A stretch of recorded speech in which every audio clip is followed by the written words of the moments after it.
Jeg vil lige give et eksempel på en beplantningsplan eller optællingsplan, eller i virkeligheden også en signaturforklaring. Vi kan bruge det her på forskellige måder, så her kommer der blot et lille eksempel. Jeg prøver at lave en liste over de træer, der figurerer på min situationsplan her. Så jeg går over i Project Map, jeg går ned til Schedules, højreklikker her og siger New Schedule. ID, der vil jeg bare kalde 00, kommer til at ligge øverst. Så vil jeg kalde den optælling og sige OK. Først skal jeg definere nogle kriterier for, hvad der kommer med på min liste eller på mit mængdeudtræk. Element type is all types. Så skifter den til element type is object type. Der vil jeg gerne vide om de elementer, der kommer med på min liste. Der vil jeg gerne kende nogle forhold inden for general parameters. Her kan jeg se nogle forskellige parametre, hvor jeg kan få aflæst værdierne for dem med på mit output, på min liste. Så vil jeg for eksempel gerne kende mit 2D plan preview. Jeg vil også gerne kende element ID. Så klikker jeg OK, og så prøver jeg lige at åbne min liste for at se, hvordan den ser ud lige nu. Jeg kan se nogle planvisninger fra træerne, og jeg kan se deres ID. Der er mange ting, der skal justeres her. Jeg klikker lige ud i visningen her. Der står, at de previewene de bliver vist i skala 1 til 400, ligesom på min tegning. Det passer jo egentlig fint nok, så er de samme skala. Der er bare ikke plads til dem her i de her celler. Jeg kan jo rette i de her celler ved at trække linealerne. Men jeg kan også få ArchiCAD til at gøre det automatisk. Jeg klikker heroppe på ikonet for Cell Size Settings, og så siger jeg Resize Columns, Resize Rows, OK. Sådan. Så passer det faktisk sammen, og nu kan plante-ikonet være inde på listen.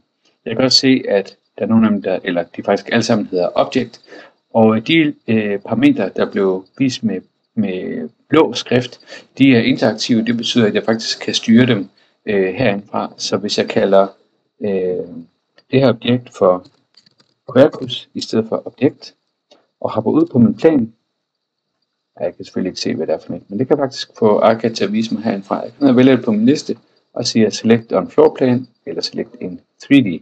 Select on Floor Plan, det er altså det her objekt her, og går jeg nu ind i Settings, og nede i det nederste afsnit, det hedder Classification and Properties, hvor jeg også kan give objekterne et ID. Der kan jeg se ID'et her, der står der Quercus, og så opdateret inden fra min liste af.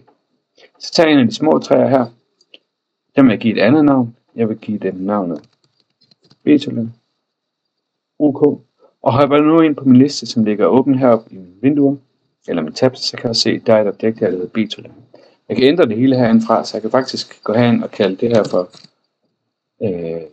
Quercus også. Jeg kan markere teksten, copy, gå ned og vælge det næste store træ, det er også Quercus.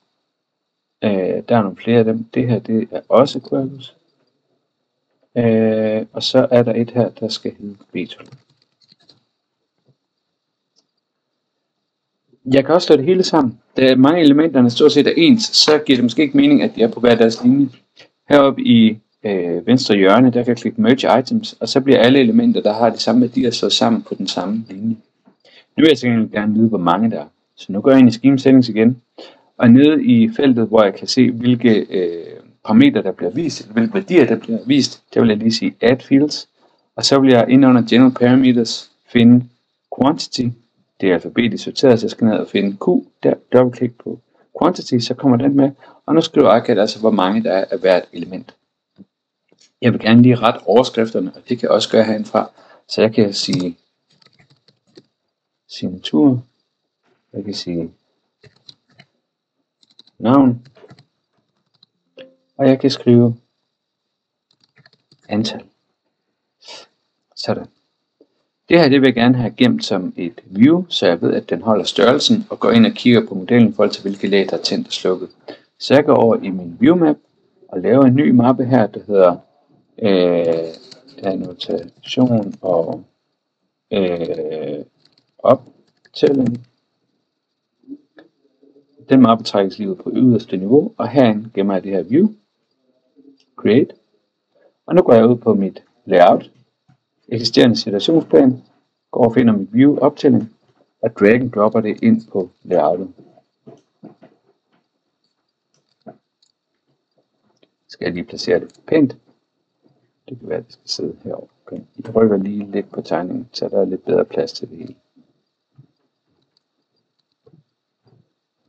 Sådan.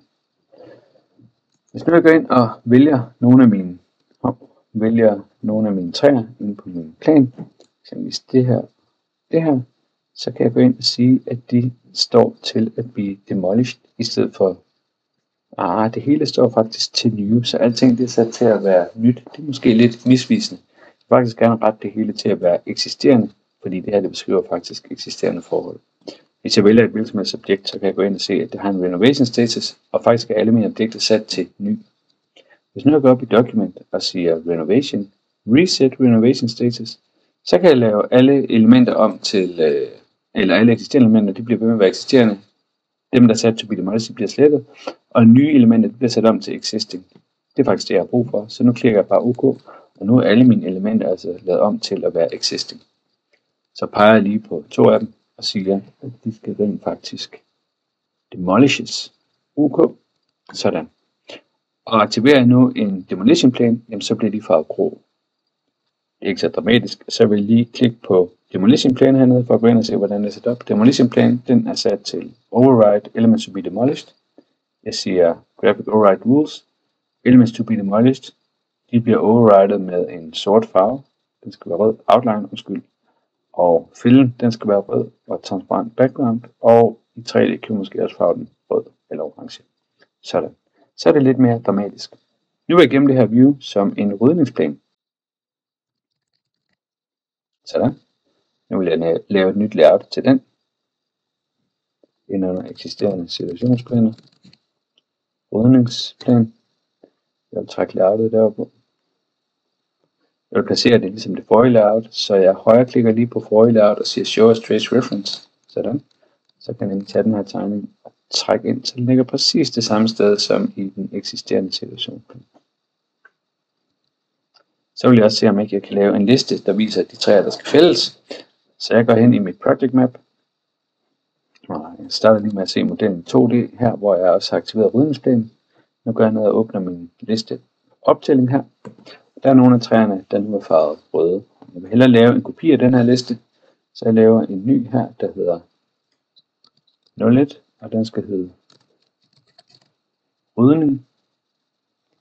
Det bliver ikke en kopi, det bliver bare en fra ny, det er okay.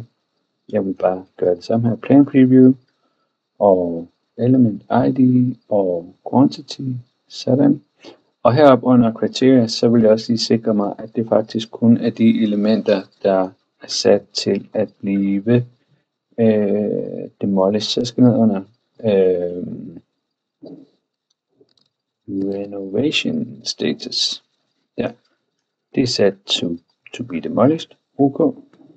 Sådan. Jeg resizer lige columns. Sådan. Signatur. Navn.